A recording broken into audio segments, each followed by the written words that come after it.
Hello everyone. मेरा नाम है शुभम मिश्रा और आप सभी का स्वागत है सरकारी कीड़ा एजुकेशन प्लेटफॉर्म पे। तो ये कुछ मेरे बारे में है, कुछ कुछ ठीक है, तो आप ये लोग देख लीजिएगा। तो चलिए हम सीधा मुद्दे पे आते हैं। मुद्दा क्या है कि कल आपका इलाहाबाद हाई कोर्ट का ग्रुप सी का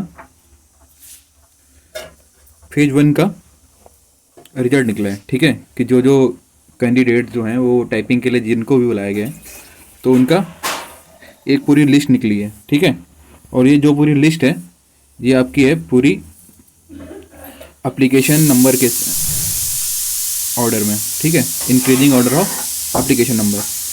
अभी ये डाउट क्या चल रहा है कि कुछ लोग बोल रहे हैं कि 74 पे तो क्वालिफाई कर गए हैं हम लोग, क्वालिफाइड है।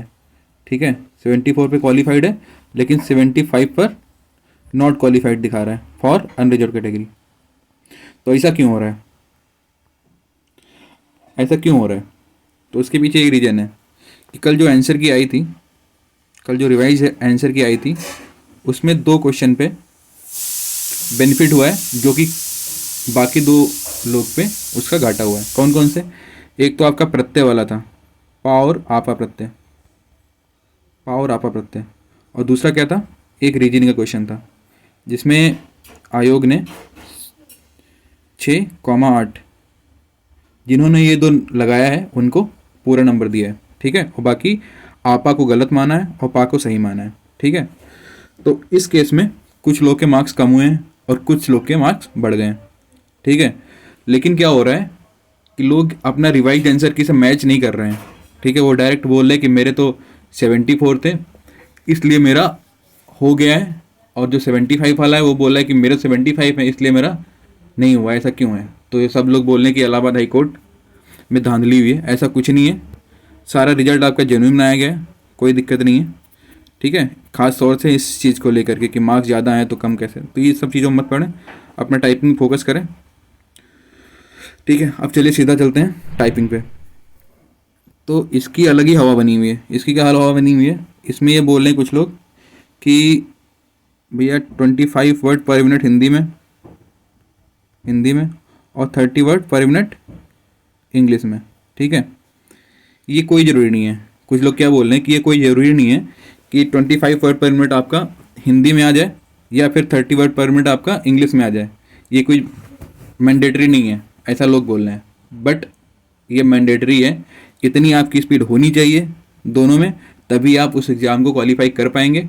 वो बात अलग की है कि मिनिमम नंबर क्या रखा गया है, 10। ठीक है, ये क्वालिफाई करने वाली जो शर्त है ये नंबर 1 है।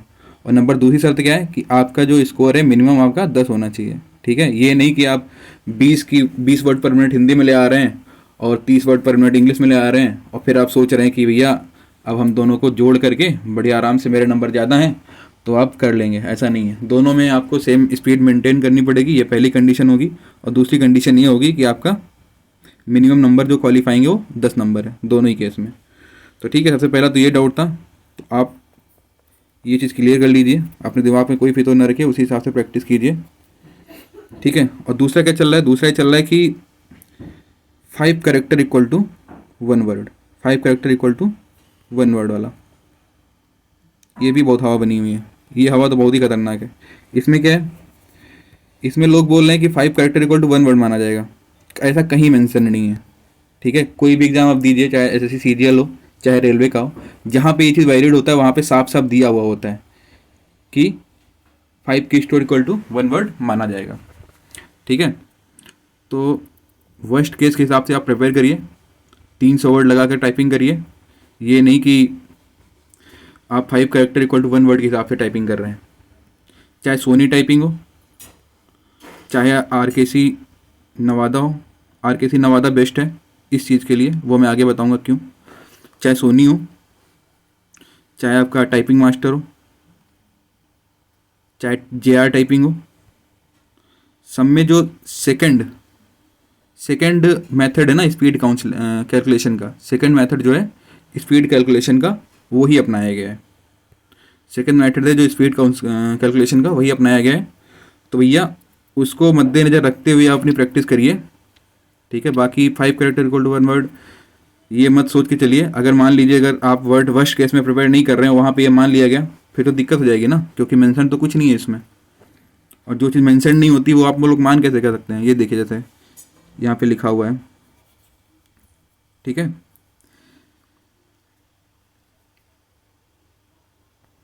तो ये तो आपका हो गया ना कि कैसे कैलकुलेशन होगी स्पीड का। 300 वर्ड इंग्लिश में और 250 वर्ड हिंदी में। और दूसरा क्या यहाँ से क्लियर हुआ कि 25 वर्ड पर मिनट हिंदी में स्पीड और 30 वर्ड पर मिनट इंग्लिश में स्पीड, ये मैंडेटरी है, ये पहली शर्त है। और दूसरी शर्त क्या है, ये देखिए यहाँ पे कि मिनिमम 10 नंबर होने चाहिए क्वालिफिकेशन के। ठीक है, तो चलिए फिर आगे चलते हैं। छोटी चीज़ें हैं लेकिन हवा इतनी गंदी बनी हुई है कि लोग कंफ्यूज घूम रहे हैं, और आज से ये नहीं, पिछले 1 महीने से घूम रहे हैं। ठीक है, तो अब थोड़ा चलते हैं मार्किंग सिस्टम पे। ये तीसरा डाउट सबसे बड़ा घूम रहा है दिमाग में मैंने कि मसाला मार्किंग सिस्टम कैसे होगा। ठीक है, तो आइए देखते हैं। ये देखें, ये जो कंडक्ट कराया था ये एनटीए ने कंडक्ट कराया हुआ है। ये एग्ज़ाम था कंप्यूटर असिस्टेंट रिक्रूटमेंट एग्जामिनेशन। जो कंप्यूटर असिस्टेंट का एग्जामिनेशन हुआ था 2021 में, ठीक है, उसका जो टाइपिंग था वो एनटीए ने कंडक्ट कराया था। ठीक है, तो एनटीए कंडक्ट ये वाला भी इस बार करा रही है टाइपिंग का, जो हम लोग का होगा ग्रुप सी का। तो उसमें क्या है, क्या हुआ था रूलिंग, मार्किंग सिस्टम क्या था उसका, ये देखिए आपके सामने है। ये किसका था, कंप्यूटर असिस्टेंट का। इसमें क्या दिया हुआ है, इसमें दिया हुआ है भाई कि 1 मिस्टेक पर 0.1 मार्क्स कटेगा। ठीक है, 1 मिस्टेक पे 0.1 मार्क कटेगा। और जैसे ये देखें, 1 मिस्टेक पे 0.1 मार्क कट रहा है, 2 मिस्टेक पे 0.2 मार्क्स कट रहा है, ऐसे ही 10 मिस्टेक पे 1 मार्क कटेगा। ठीक है, तो ये आपके सामने है, एनटीए ने ही एग्ज़ाम कराया था, तो फालतू चक्कर मत तोड़ो, यही मार्किंग लगभग इसी में होगी। ठीक है, यही मार्किंग इसमें भी चलेगी। तो चलिए 3 डाउट क्लियर हो गए आपके सीधे सीधे। अब चलते हैं कि अभी क्या हुआ बनी हुई है कि भैया अब तो इतना तो हो गया, अब डर बहुत लग रहा है। अभी तक तो हम लोग देख ही नहीं रहे थे, अब तक रिजल्ट नहीं निकल रहा था, अभी रिजल्ट निकल चुका है। और अभी आप लोग को है कि भाई टाइपिंग अब कैसे करें, कैसे सीखें इतने दिन में टाइपिंग। तो बिल्कुल परेशान होने की ज़रूरत नहीं है, मेहनत ज़्यादा करनी पड़ेगी। उसके लिए मैंने डिस्क्रिप्शन बॉक्स में अपना ग्रुप का लिंक पिन कर दिया है, आप वहाँ पे मेरे से जुड़ सकते हैं और आप निश्चिंत रहें, 18 दिन में आपकी टाइपिंग क्लियर हो जाएगी, अगर आप ढंग से मेहनत करते हैं तो।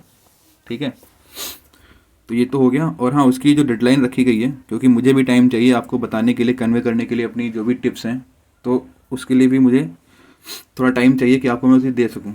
तो 22 जनवरी लास्ट डेट रखी गई है उस ग्रुप में एंट्री के लिए। ठीक है, उस ग्रुप में एंट्री के लिए 22 जनवरी लास्ट डेट रखी गई है। वो इसलिए क्योंकि 15 फेब से पहले पहले आपका एग्ज़ाम हो जाएगा टाइपिंग का। ठीक है, 15 फेब से पहले पहले आपका एग्ज़ाम टाइपिंग का हो जाएगा। ठीक, तो इसलिए तो 22 जनवरी लास्ट डेट है, तो आप लोग जुड़ सकते हैं वहाँ पे। आप खुद ही देख लीजिए ना, 22 जनवरी इधर और 9 दिन जनवरी के और 15 दिन फरवरी के, तो कितना दिन मिल रहा है आपको, 24 दिन अराउंड मिल रहा है आपको टाइपिंग के लिए। ये मोर देन इनफ है, इससे पहले पहले टाइपिंग हो जाएगी। और मैं कितना टारगेट दे रहा हूँ आपको, 18 दिन में टाइपिंग सीखो और साथ साथ में आप प्रैक्टिस करते रहो। ठीक है, हाँ थोड़ा सा मैं भूल रहा हूँ कि भी आरकेसी नवादा के बारे में भी आपको बताया नहीं कि जो बेस्ट प्लेटफॉर्म है इन टर्म्स ऑफ मनी, क्योंकि उसके टेस्ट के जो प्राइसेस हैं बहुत ही अच्छे हैं।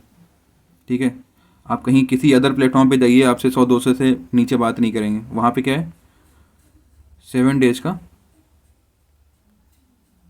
29 रुपीज़ है और अराउंड 100 रुपीज़ है 1 मंथ का। ठीक है, 1 मंथ एग्ज़ाम के बने हुए, धड़ल्ले से प्रैक्टिस करिए वहाँ पे। डेली 12 से 15 टेस्ट आपके आते ही हैं वहाँ पे, और जो कि ये लाइव टेस्ट होता है बढ़िया माहौल के साथ। तो आप वर्स्ट कंडीशन के लिए वहाँ पे प्रैक्टिस करिए और बेफिक्र होके ज्वाइन कीजिए मेरा ग्रुप, जो कि मैं टेलीग्राम में पिन कर दे रहा हूँ। Okay, so thank you, this Shubh Mishra signing off.